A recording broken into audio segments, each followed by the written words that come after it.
Chapter 1. Different Words, Different Worlds.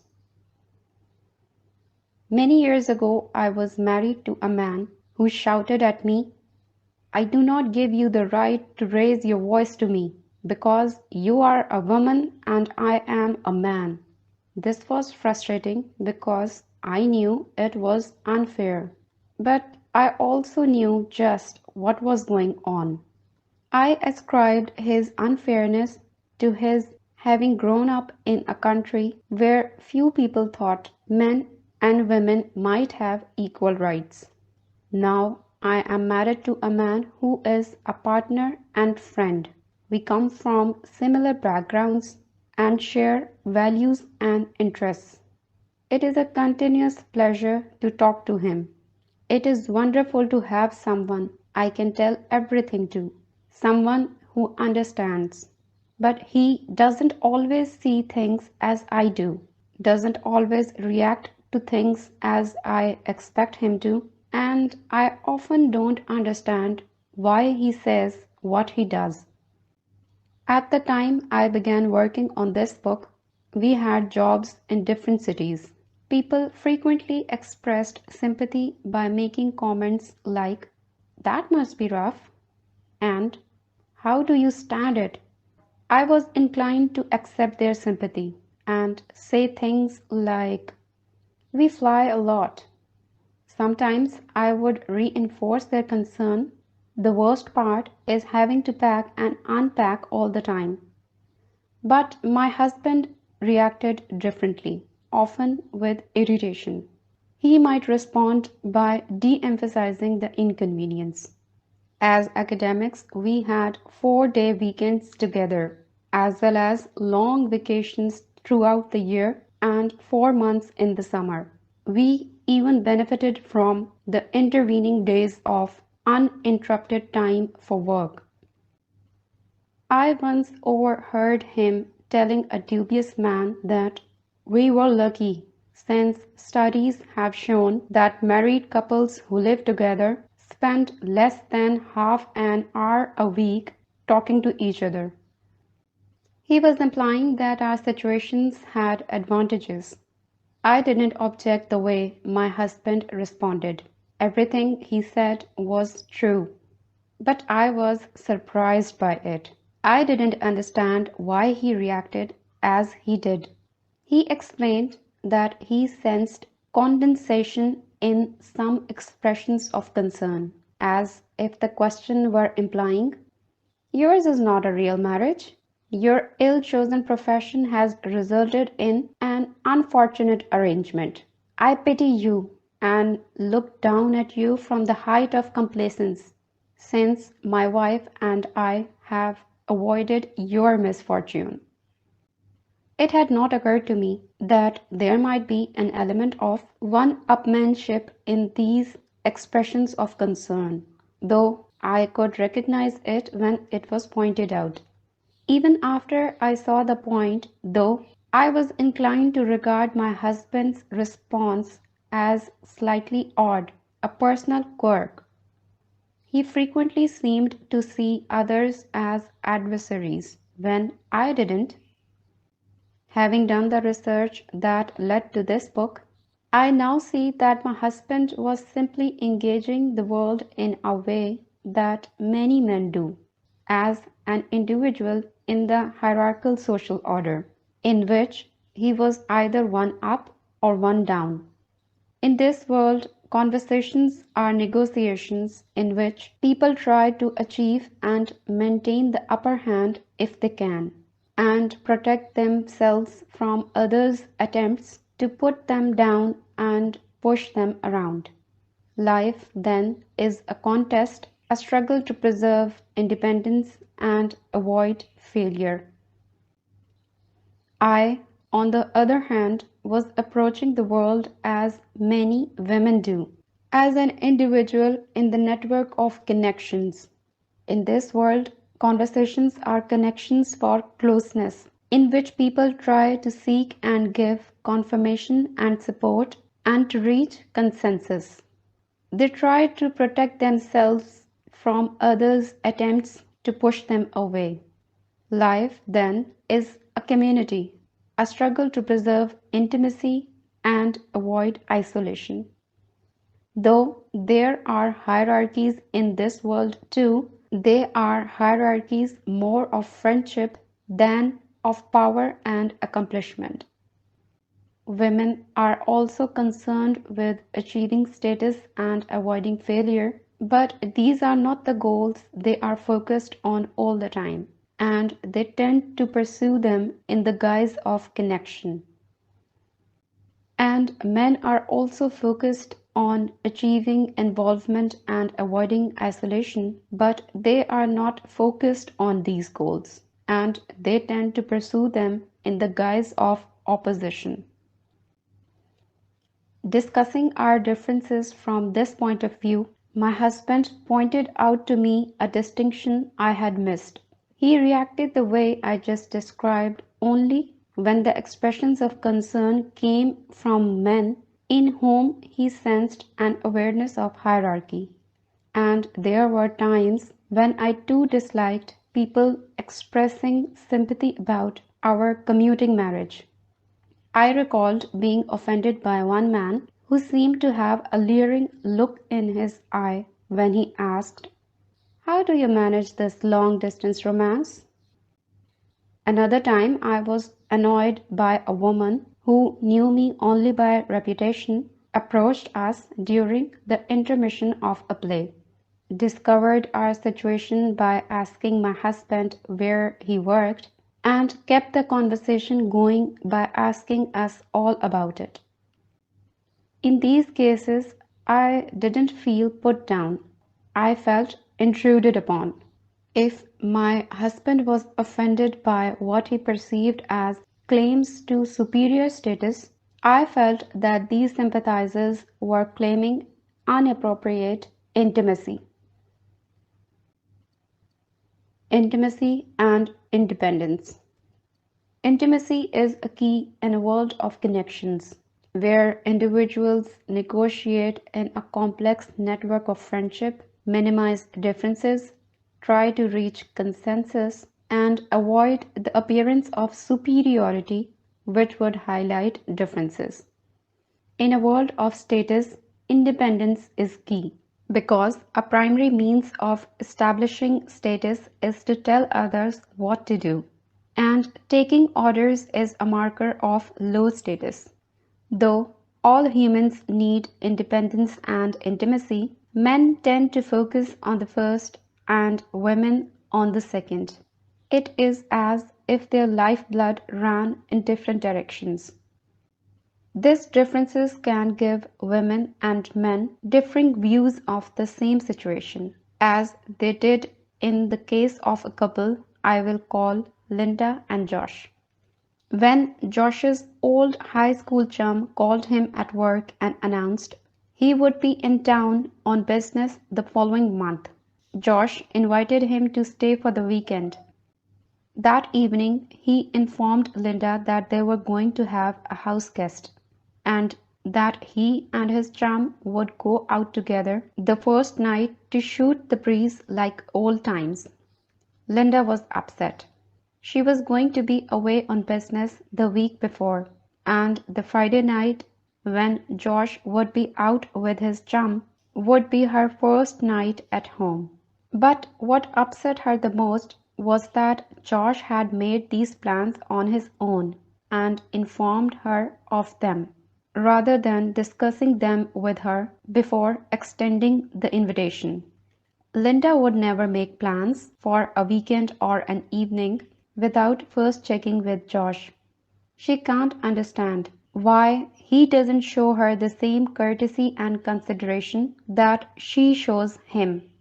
But when she protests, Josh says, "I can't say to my friend, I have to ask my wife for permission."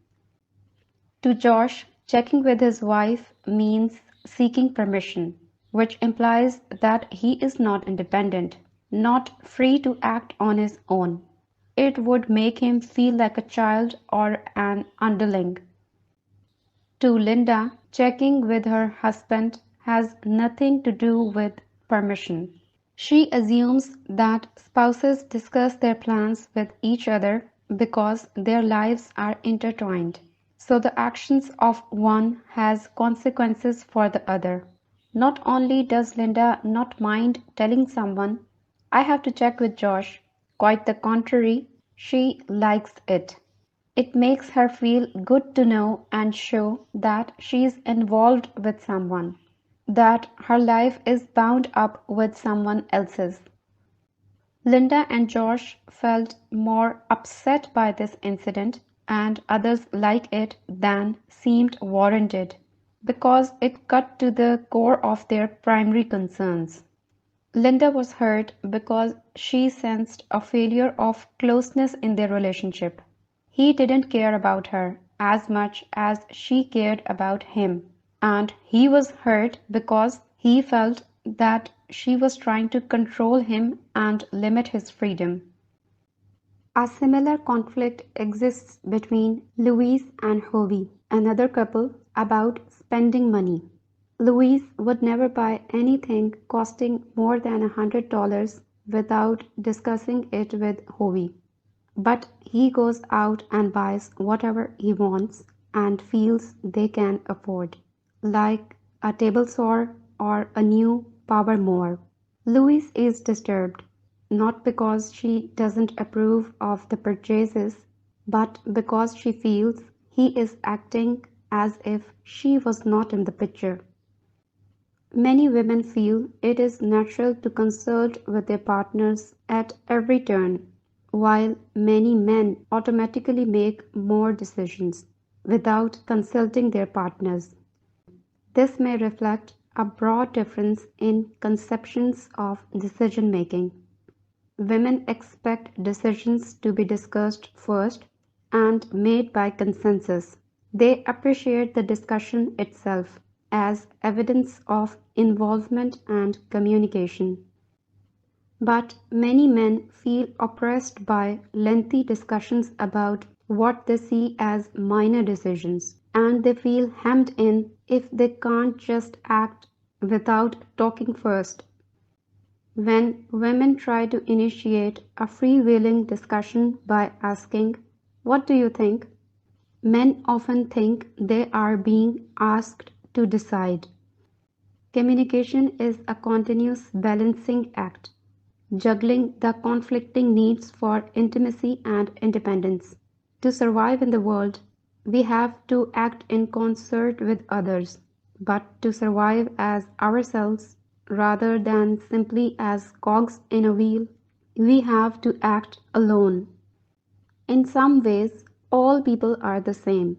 We all drink and eat and laugh and sleep and cough, and often we eat and laugh at the same things. But in some ways, each person is different, and individuals' differing wants and preferences may conflict with each other.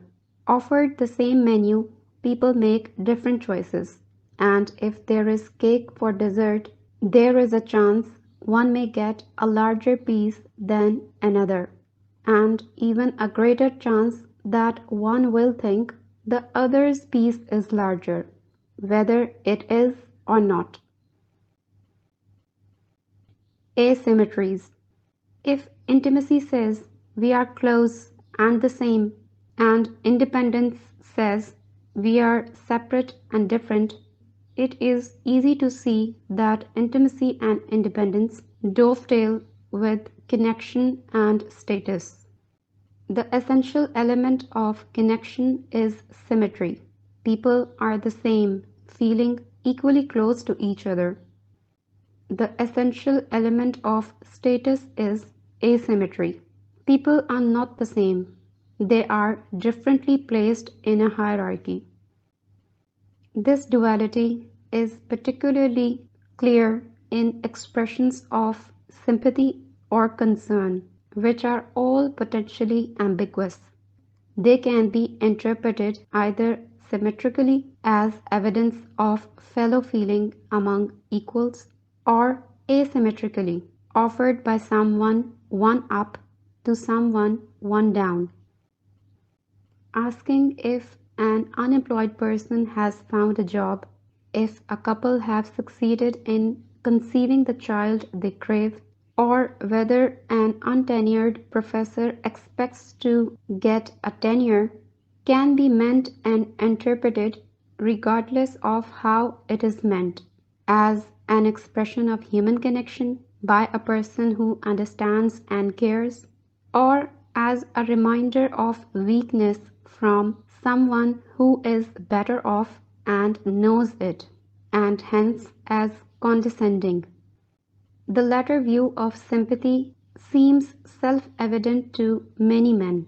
For example, a handicapped mountain climber named Tom Whitaker, who leads groups of disabled people on outside expeditions, remarked, "You can't feel sympathetic for someone you admire," a statement that struck me as not true at all. The symmetry of connection is what creates community. If two people are struggling for closeness, they are both struggling for the same thing. And the asymmetry of status is what creates contest. Two people can't both have the upper hand, so negotiation for status is inherently adversarial. In my earlier work, I explored in detail the dynamics of intimacy, which I refer to as involvement, and independence, but I tended to ignore the force of status and its adversarial nature. Once I identified these dynamics, however, I saw them all around me. The puzzling behavior of friends and coworkers finally became comprehensible. Differences in how my husband and I approached the same situation, which previously would have been mystifying, suddenly made sense. For example, in a jazz club, the waitress recommended the crab cakes to me, and they turned out to be terrible. I was uncertain about whether or not to send them back. When the waitress came by and asked how the food was, I said that I didn't really like the crab cakes. She asked what's wrong with them while staring at the table. My husband answered, "They don't taste fresh." The waitress snapped, "They are frozen. What do you expect?" I looked directly up at her and said, "We just don't like them." She said, "Well, if you don't like them, I could take them back and bring you something else." After she left with the crab cakes, my husband and I laughed because we realized we just had automatically played out the scripts I had been writing about. He had heard her question, "What's wrong with them?" as a challenge that he had to match.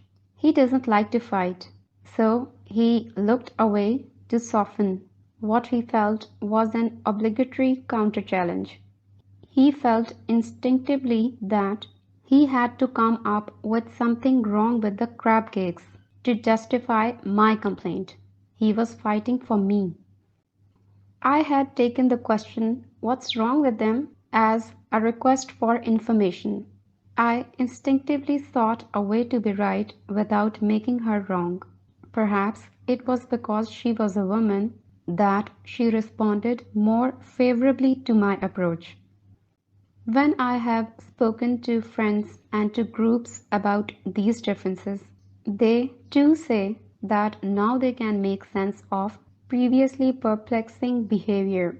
For example, a woman said she finally understood why his husband refused to talk to his boss about whether or not he stood a chance of getting promoted.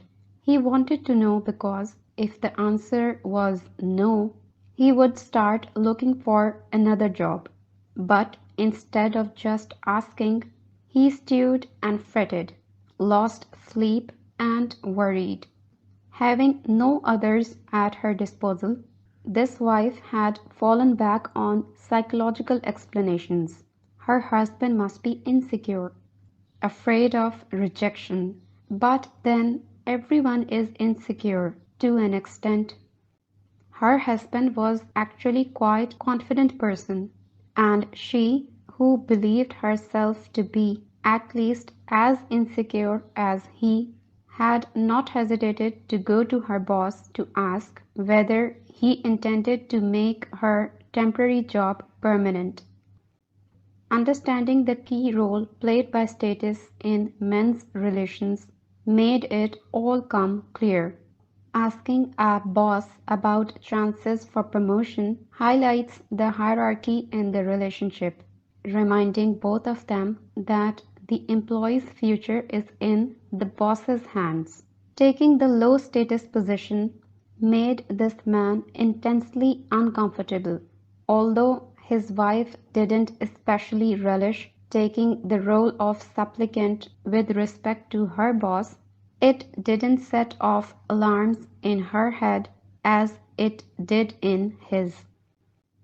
In a similar flash of insight, a woman who works in sales exclaimed that now she understood the puzzling transformation that the leader of her sales team had undergone when he was promoted to district manager. She had been sure he would make a perfect boss because he had a healthy disregard for authority. As team leader, he had rarely bothered to go to meetings called by management and had encouraged team members to exercise their own judgment, eagerly using his powers to waive regulations on their behalf. But after he became the district manager, this man was unrecognizable. He instituted more regulations than anyone had dreamed of, and insisted that exceptions could be made only on the basis of written requests to him. This man behaved differently because now he was differently placed in the hierarchy. When he had been subject to the authority of management, he had done all he could to limit it. But when the authority of management was vested in him, he did all he could to enlarge it. By avoiding meetings and flouting regulations, he had evidenced not disregard for hierarchy, but rather discomfort at being in the subordinate position within it.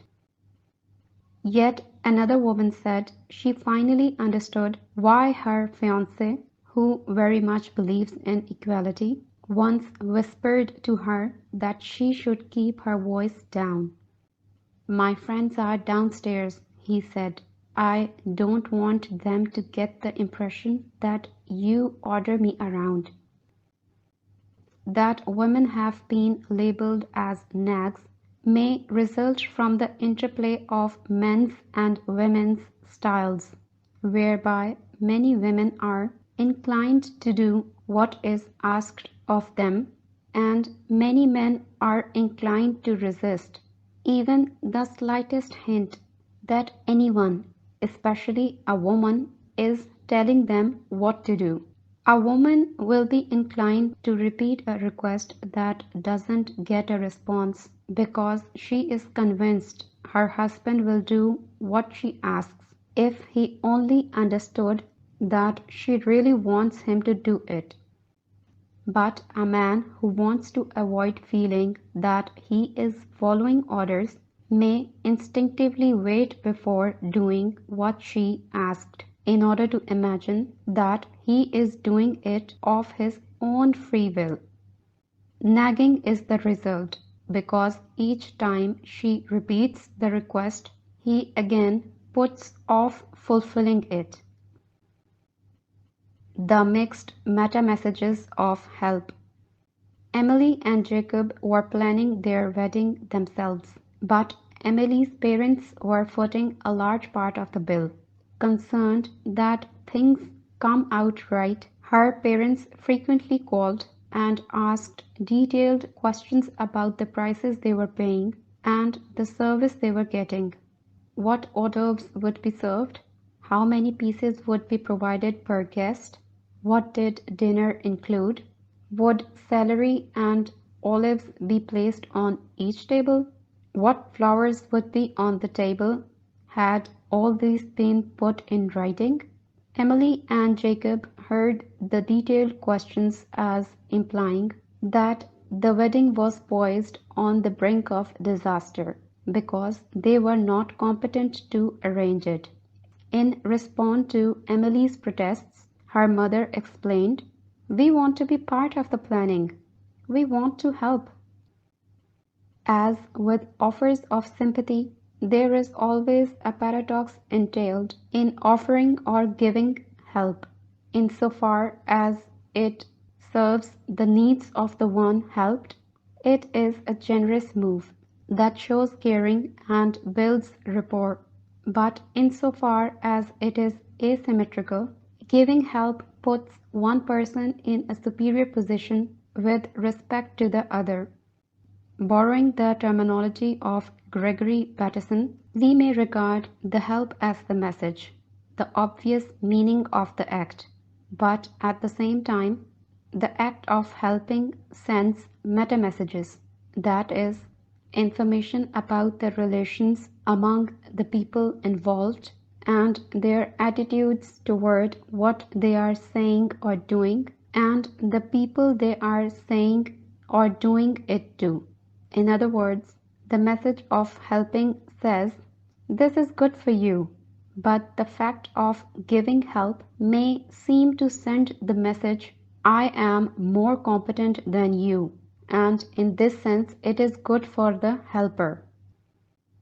In interpreting the meta-messages of status and connection in a particular instance of giving help or any communicating act, much depends on how things are done and said.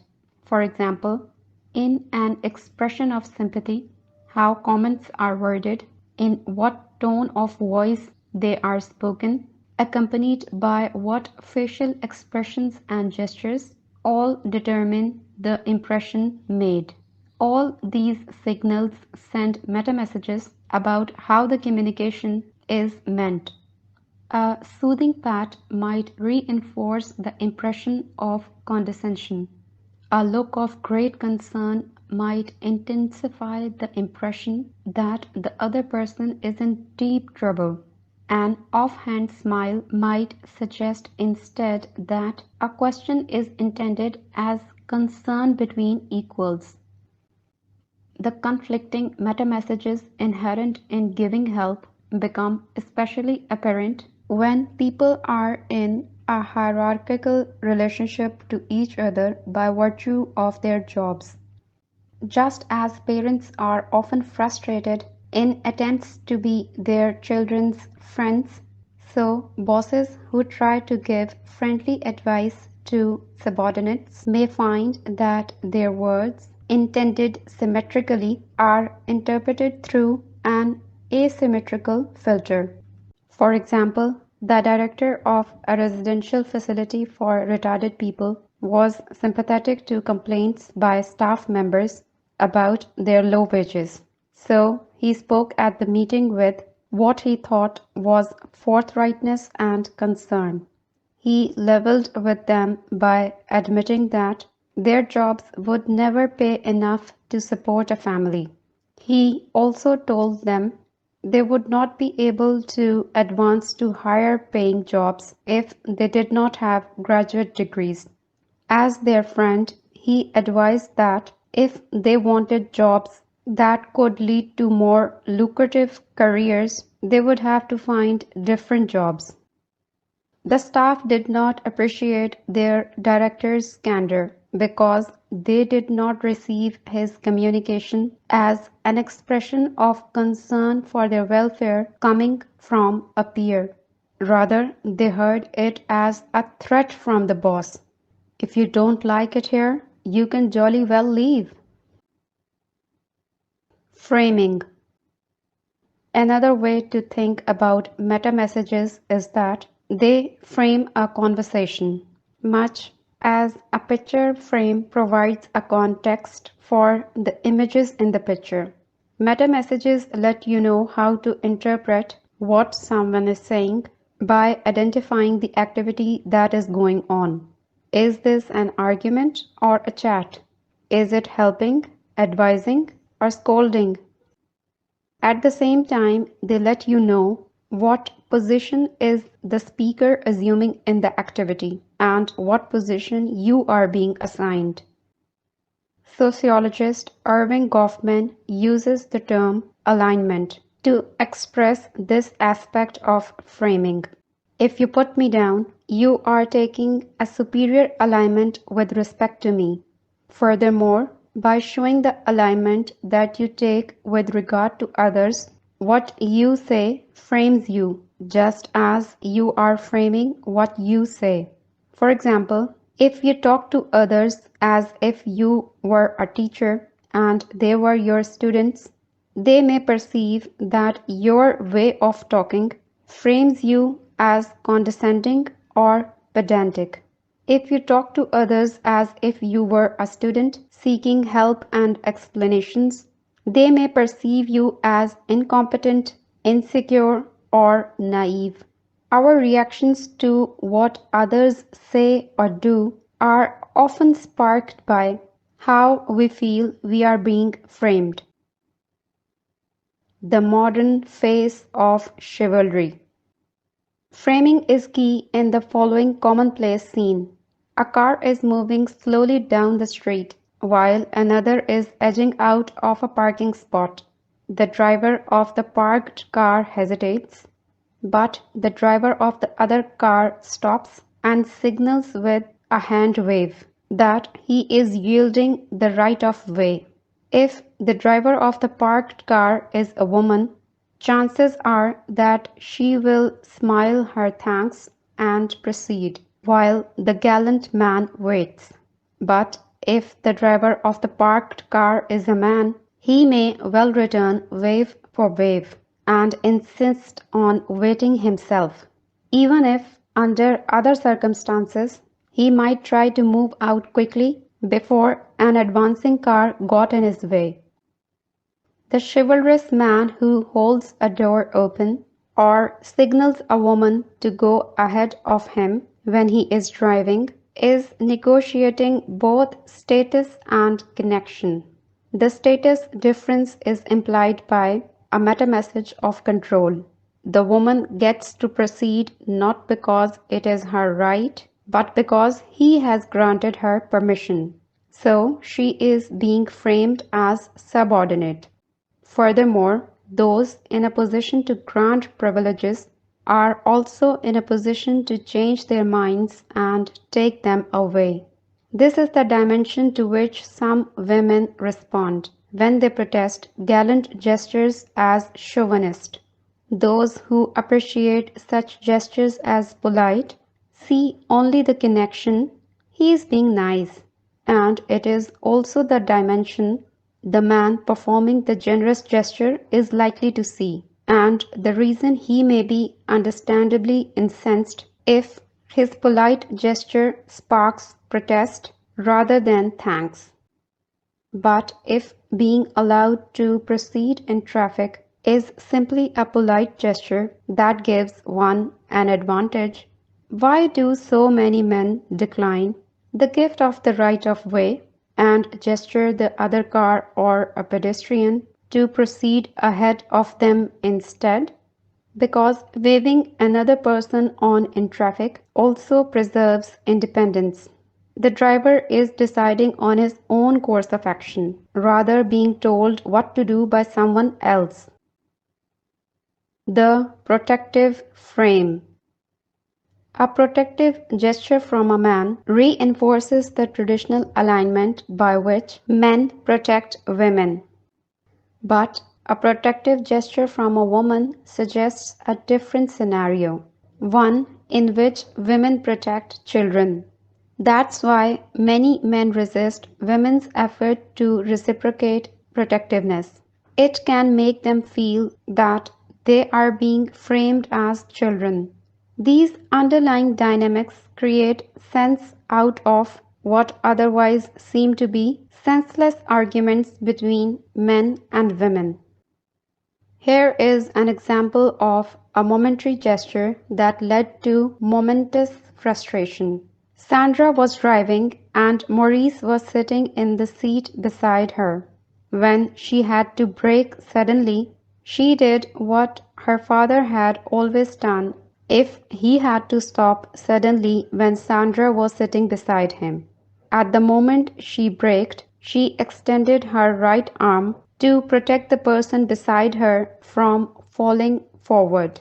This gesture was mostly symbolic. Sandra's right arm was not strong enough to restrain Maurice. Perhaps its main function was simply to alert him that she was stopping unexpectedly.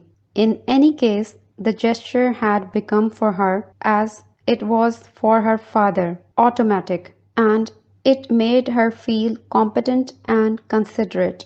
But it infuriated Maurice. The explanation he gave was that she should keep both hands on the wheel for reasons of safety. She knew she didn't lose control of the car when she extended her arm, so they never could settle this difference. Eventually, she trained herself to resist this impulse with Maurice to avoid a fight, but she felt sadly constrained by what she saw as his irrational reaction. Though Maurice explained his reaction in terms of safety, he was actually responding to the framing implied by the gesture. He felt belittled, treated like a child, because by extending her arm to break his fall, Sandra was protecting him. In fact, Maurice was already feeling uncomfortable about sitting passively while Sandra was driving, even though it was her car. Many men and women who feel that they have achieved equality in their relationship find that whenever they get into a car together, she automatically heads for the passenger seat and he for the driver's. She drives only when he is not there. The act of protecting frames the protector as dominant and the protected as subordinate. But the status difference signaled by this alignment may be more immediately apparent to men.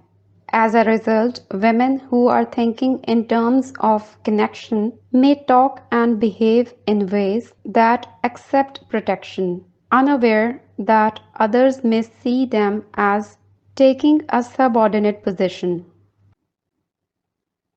Different means to the same end. Both status and connection can be used as means to get things done by talking. Suppose you want to get an appointment with the plumber who is fully booked for a month. You may use strategies that manipulate your connections or your difference in status. If you opt for status, you may operate either as one up or one down. For example, one up, you let it be known that you are an important person, a city official who has influence in matters such as licensing and permits that the plumber has need of. Or one down, you plaintively inform the receptionist that you are new in town and you have no relatives or neighbors to whom you can turn to take a shower or use the facilities. You hope she will feel sorry for you and give you special consideration. Whether you take a one up or one down stance, both these approaches play on differences in status by acknowledging that the two people involved are in asymmetrical relation to each other. On the other hand, you can try reinforcing your sameness. If you are from the same town as the plumber's receptionist, or if you are both from the same country or cultural group, you may engage her in talk about your hometown or speak in your home dialect or language, hoping that this will remind her that you come from the same community, so she will give you special consideration. If you know someone she knows, You may mention that person and hope this will create a feeling of closeness that will make her want to do something special for you. This is why it is useful to have a personal introduction to someone you want to meet, to transform you from a stranger into someone with whom there is a personal connection. The example of talking to a plumber's receptionist illustrates options that are available whenever anyone tries to get something done. Ways of talking are rarely, if ever, composed entirely of one approach or another, but rather are composed of both and interpretable as either.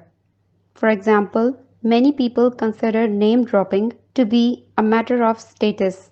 Look how important I am because I know important people. But it is also a play on intimacy and close connections. Claiming to know someone famous is a bit like claiming to know someone's mother or cousin or childhood friend, an attempt to gain approval by showing that you know someone whom others also know.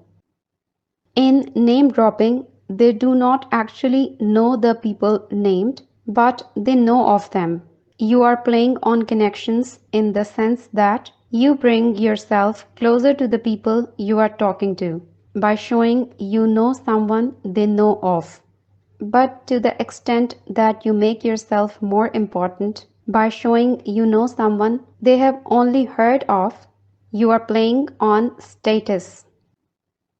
Much, even most, meaning in conversation does not reside in the words spoken at all, but is filled in by the person listening.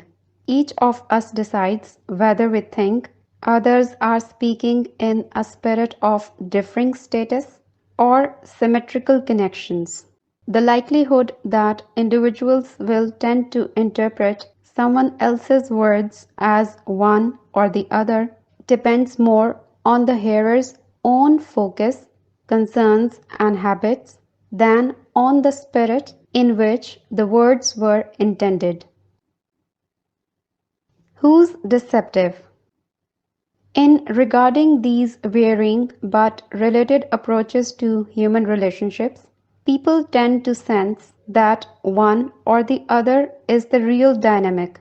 One man, on hearing my analysis of ways of talking to the plumber, commented, "Wouldn't using solidarity be deceptive?" If, like many men, one believes that human relations are fundamentally hierarchical, then playing on connection rather than status amounts to pretending there is no status. In other words, being deceptive. But those who tend to regard connection as the basic dynamic operating between people see attempts to use status differences as manipulative and unfair. Both status and connections are ways of being involved with others and showing involvement with others, although those who are focused on one may not see the other as a means of involvement. Men are more often inclined to focus on the jockeying for status in a conversation. Is the other person trying to be one up or put me down? Is he trying to establish a dominant position by getting me to do his bidding? Women are more often attuned to the negotiations of connections. Is the other person trying to get closer or pull away? Since both elements are always present, it is easy for men and women to focus on different elements in the same conversation. Mixed judgments and misjudgments. Because men and women are regarding the landscape from contrasting vantage points, the same scene can appear very different to them, and they often have opposite interpretations of the same action. A colleague mentioned that he got a letter from a production editor working on his new book instructing him to let her know if he planned to be away from his permanent address at any time in the next 6 months when his book would be in production. He commented that he hadn't realized how like a parole officer a production editor could be. His response to this letter surprised me because I have received similar letters from the publishers, and my response is totally different. I like them because it makes me feel important to know that my whereabouts matter. When I mentioned this difference to my colleague, he was puzzled and amused, as I was by his reaction. Though he could understand my point intellectually, emotionally he could not imagine how one could not feel framed as both controlled and inferior in rank by being told to report one's movements to someone. And though I could understand his perspective intellectually, it simply held no emotional resonance for me. In a similar spirit, my colleague remarked that he had read a journal article written by a woman who thanked her husband in the acknowledgement section of her paper for helpful discussion of the topic. When my colleague first read this acknowledgement, he thought the author must be incompetent or at least insecure. Why did she have to consult her husband about her own work? Why couldn't she stand on her own 2 feet?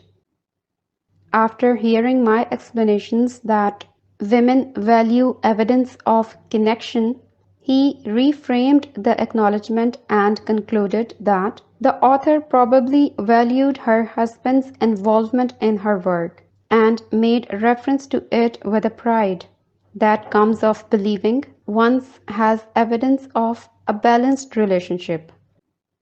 If my colleague's reaction is typical, imagine how often women who think they are displaying a positive quality, connection, are misjudged by men who perceive them as revealing a lack of independence, which the men regard as synonymous with incompetence and insecurity. In pursuit of freedom. A woman was telling me why a long-term relationship had ended. She recounted a recurrent and pivotal conversation. She and the man she lived with had agreed that they would both be free, but they would not do anything to hurt each other. When the man began to sleep with other women, she protested, and he was incensed at her protests. Their conversation went like this. She: How could you do this when you know it's hurting me? He: How can you try to limit my freedom? She: But it makes me feel awful. He: You are trying to manipulate me. On one level, this is simply an example of a clash of wills. What he wanted conflicted with what she wanted. But in a fundamental way, it reflects the difference in focus I have been describing. In arguing for his point of view, the key issue for this man was his independence, his freedom of action. The key issue for the woman was their interdependence, how what he did made her feel. He interpreted her insistence on their interdependence as manipulation. She was using her feelings to control his behavior. The point is not that women do not value freedom or that women do not value their connection to others. It is rather that the desire for freedom and independence becomes more of an issue for many men in relationships, whereas interdependence and connection becomes more of an issue for many women. The difference is one of focus and degree. In a study of how men and women talk about their divorces, Catherine Kohler-Reisman found that both men and women mentioned increased freedom as a benefit of divorce. But the word freedom meant different things to them. When women told her they had gained freedom by divorce, they meant that they had gained independence and autonomy.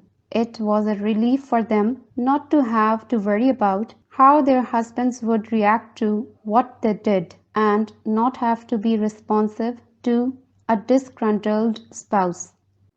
When men mentioned freedom as a benefit of divorce, they meant freedom from obligation, the relief of feeling less confined, less claustrophobic, and having fewer responsibilities. Reisman's findings illuminate the differing burdens that are placed on women and men by their characteristic approaches to relationships. The burden from which divorce delivered the women was perceived as internally motivated, the continual preoccupation with how their husbands would respond to them and how they should respond to their husbands. The burden from which it delivered the men was perceived as externally imposed, the obligations of the provider role and a feeling of confinement from having their behaviors constrained by others. Independence was not a gift of divorce for the men Reisman interviewed because, as one man put it, I always felt independent, and I guess it's just more so now. The Chronicle of Higher Education conducted a small survey asking 6 university professors why they had chosen the teaching profession. Among the 6 were 4 men and 2 women. In answering the question, the 2 women referred to teaching. One said, I've always wanted to teach. The other said, I knew as an undergraduate that I wanted to join a faculty. I realized that teaching was the thing I wanted to do. The 4 men's answers had much in common with each other and little in common with the women's. All 4 men referred to independence as their main motive. Here are excerpts from each of their responses. I decided it was academe over industry because I would have my choice of research. There is more independence because I would have my choice of research. There is more independence. I wanted to teach, and I like the freedom to set your own research goals. I chose an academic job because the freedoms of academia outweighed the money disadvantages, and to pursue the research interests I would like to, as opposed to having it dictated. I have a problem that interests me. I'd rather make $30,000 for the rest of my life and be allowed to do basic research than to make $100,000 and work in computer graphics. Though one man also mentioned teaching, neither of the women mentioned freedom to pursue their own research interests as a main consideration. I do not believe this means that women are not interested in research, but rather that independence, freedom from being told what to do, is not as significant a preoccupation for them. In describing what appealed to them about teaching, these 2 women focused on the ability to influence students in a positive way. Of course, influencing students reflects a kind of power over them, and teaching entails an asymmetrical relationship with the teacher in the higher status position. But in talking about their profession, the women focused on connection to students, whereas the men focused on their freedom from others' control. Male-female conversation is cross-cultural communication. If women hear and speak the language of intimacy and connection, While men speak and hear a language of status and independence, then communication between men and women can be like cross-cultural communication, prey to a clash of conversational styles. Instead of different dialects, it has been said they speak different genderlects. The claim that men and women grow up in different worlds may at first seem patently absurd. Brothers and sisters grow up in the same family, children to parents of both genders. Where, then, do men and women learn different ways of hearing and speaking? It begins at the beginning. Even if they grow up in the same neighborhood, on the same block, or in the same house, girls and boys grow up in different worlds of words. Others talk to them differently and expect and accept different ways of talking from them. Most important, children learn how to talk, how to have conversations, not only from their parents, but from their peers. After all, if their parents have a foreign or regional accent, children do not emulate it. They learn to speak with the pronunciation of the region where they grow up. Anthropologists Daniel Moles and Ruth Borker summarize research showing that boys and girls have very different ways of talking to their friends. Although they often play together, boys and girls spend most of their time playing in same-sex groups, and although some of the activities they play at are similar, their favorite games are different, and their ways of using language in their games are separated by a world of difference. Boys tend to play outside in large groups that are hierarchically structured. Their groups have a leader who tells others what to do and how to do it, and resists doing what other boys propose. It is by giving orders and making them stick that higher status is negotiated. Another way boys achieve status is to take center stage by telling stories and jokes and by sidetracking or challenging the stories and jokes of others. Boys' games have winners and losers and elaborate systems of rules that are frequently the subjects of arguments. Finally, boys are frequently heard to boast of their skill and argue about who is best at what. Girls, on the other hand, play in small groups or in pairs. The center of a girl's social life is a best friend. Within the group, intimacy is key. Differentiation is measured by relative closeness. In their most frequent games, such as jump rope and hopscotch, everyone gets a turn. Many of their activities, such as playing house, do not have winners or losers.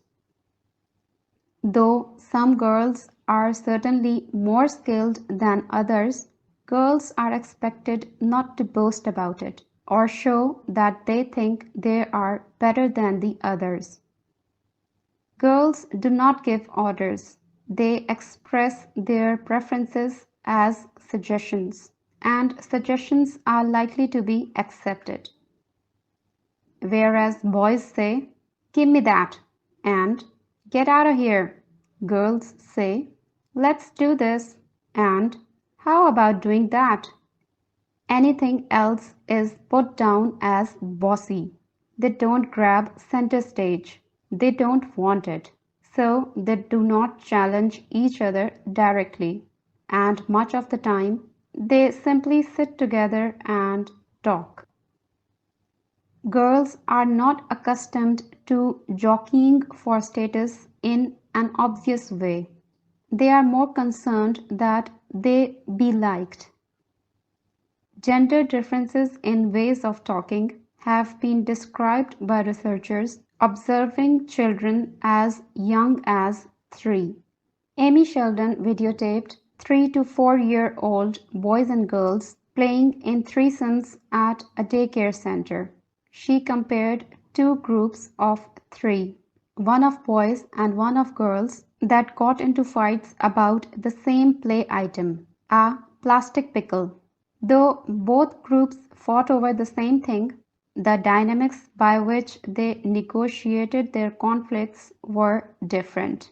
In addition to illustrating some of the patterns I have just described, Sheldon's study also demonstrates the complexity of these dynamics. While playing in the kitchen area of the daycare center, a little girl named Sue wanted the pickle that Mary had, so she argued that Mary should give it up because Lisa, the third girl, wanted it. This led to a conflict about how to satisfy Lisa's invented need. Mary proposed a compromise, but Sue protested. Mary: I cut it in half. One for Lisa, one for me, one for me. Sue: but Lisa wants a whole pickle. Mary comes up with another creative compromise which Sue also rejects. Mary: well, it's a whole half pickle. Sue: no, it isn't. Mary: yes, it is a whole half pickle. Sue: I'll give her a whole half. I'll give her a whole. I gave her a whole one. At this point, Lisa withdraws from the alliance with Sue, who satisfies herself by saying, I'm pretending I gave you one. On another occasion, Sheldon videotaped 3 boys playing in the same kitchen play area, and they too got into a fight about the plastic pickle. When Nick saw that Kevin had the pickle, he demanded it for himself. Nick screams, Kevin, but I have to cut. I want to cut it. It's mine. Like Sue, Nick involved the third child in his effort to get the pickle. Nick, whining to Joe, Kevin is not letting me cut the pickle. Joe, oh, I know. I can pull it away from him and give it back to you. That's an idea. The boys' conflict, which lasted 2.5 times longer than the girls', then proceeded as a struggle between Nick and Joe on the one hand and Kevin on the other. In comparing the boys' and girls' pickle fights, Sheldon points out that for the most part, the girls mitigated the conflict and preserved harmony by compromise and evasion.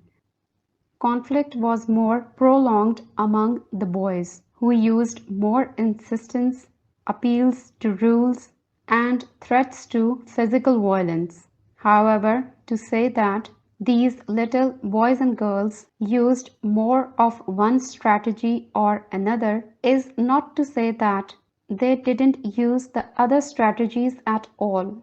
For example, the boys did attempt compromise, and the girls did attempt physical force. The girls, like the boys, were struggling for control of their play. When Sue says by mistake, I'll give her a whole half, then quickly corrects herself to say, I'll give her a whole, she reveals that it is not really the size of the portion that is important to her, but who gets to serve it.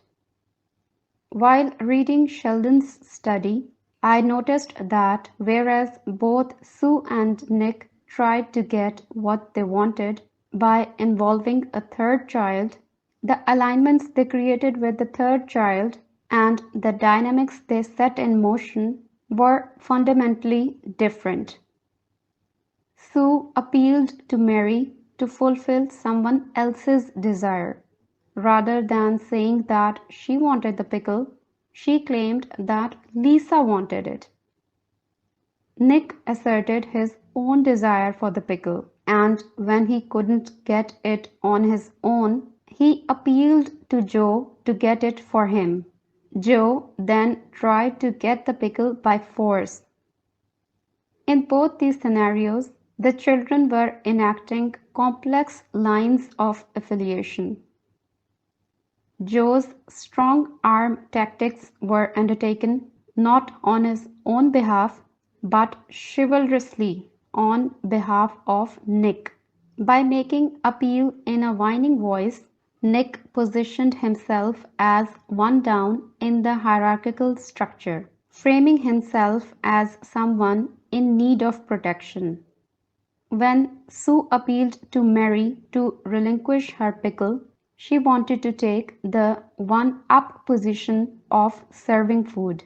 She was fighting not for the right to have the pickle, but for the right to serve it. This reminded me of the women who said they'd become professors in order to teach.